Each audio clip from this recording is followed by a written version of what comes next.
Hello everyone, once again, this is case number 888.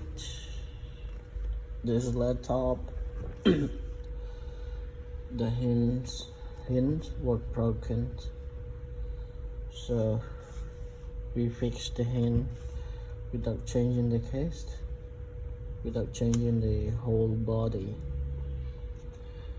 This is a bit funny with this laptop. The hinge wasn't broken on the main body. On this side, it's broken the panel size. Panel broken what on this side, but we still can fix it. So with a fair price. Anyway, if you have the same problems, you can contact us.